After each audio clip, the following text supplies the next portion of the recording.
Bonjour, bienvenue sur ma chaîne La Voix du Cœur. Aujourd'hui, ce sera une capsule d'informations plutôt théorique. Dans plusieurs courriels que je reçois de proches aidants, on me demande s'il y a une différence entre la démence et la maladie d'Alzheimer. Ou encore, on me décrit un comportement déroutant pour que je puisse les aider. Puis on me spécifie que la personne souffre d'Alzheimer, mais qu'elle n'a pas de démence. Alors, démence et Alzheimer, est-ce des synonymes?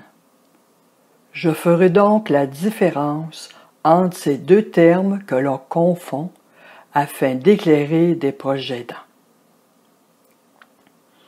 Démence est un terme général qui désigne la perte progressive de l'ensemble des fonctions cognitives, perte assez importante pour réduire la capacité de la personne à exécuter des activités quotidiennes.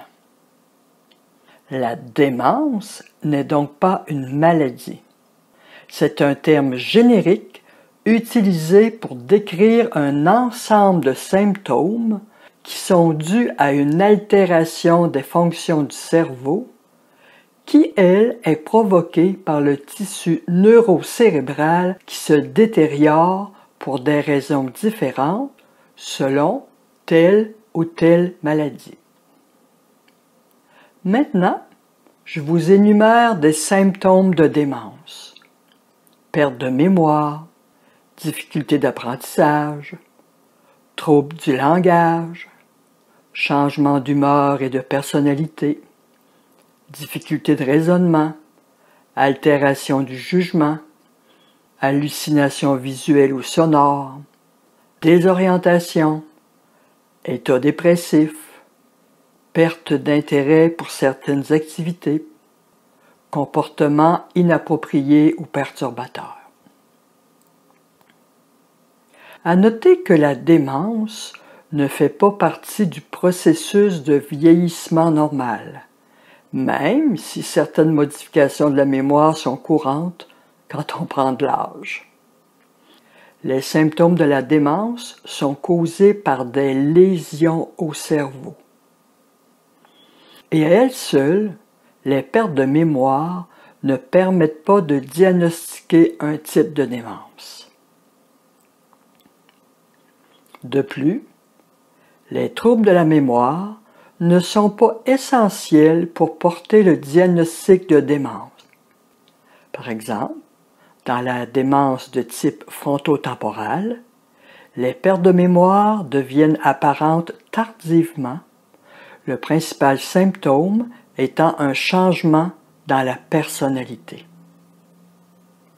Dans la démence de type accord de Lewy, les hallucinations et les problèmes de motricité peuvent apparaître avant les troubles de la mémoire. C'est ce qui est arrivé dans le cas de ma mère. Je vous énumère les types les plus fréquents de démence. La maladie d'Alzheimer, la maladie accord de Lewy, la démence vasculaire, la démence frontotemporale et la démence mixte. Ce sont les principaux types de démence, même s'il y en a plusieurs dizaines d'autres. Maintenant, je vais faire la différence entre deux autres termes. Alors, je cite Thierry Rousseau, docteur en psychologie.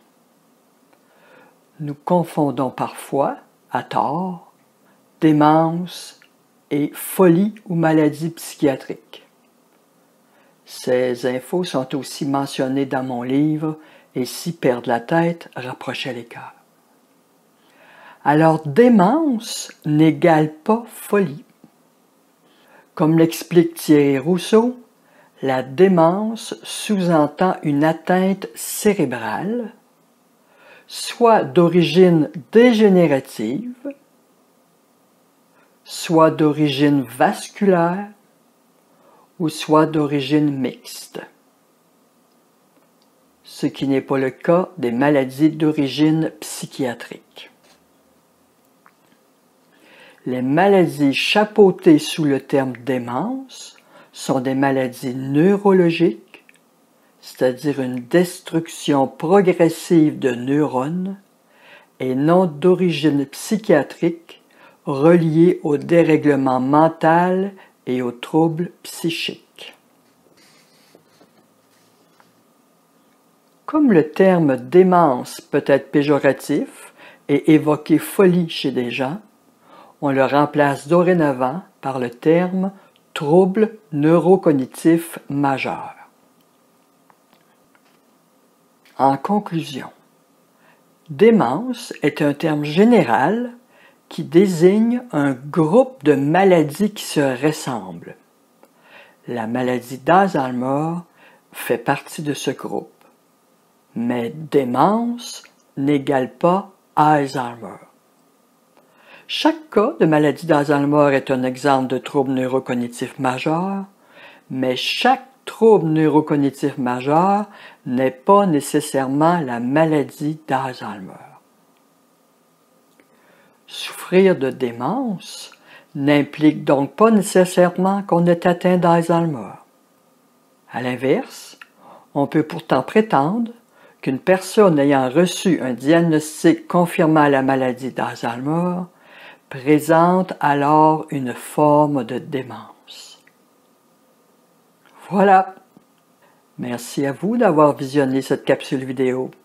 J'espère qu'elle vous aura permis de faire la différence entre démence, folie, trouble neurocognitif majeur et Alzheimer. À bientôt dans une autre capsule.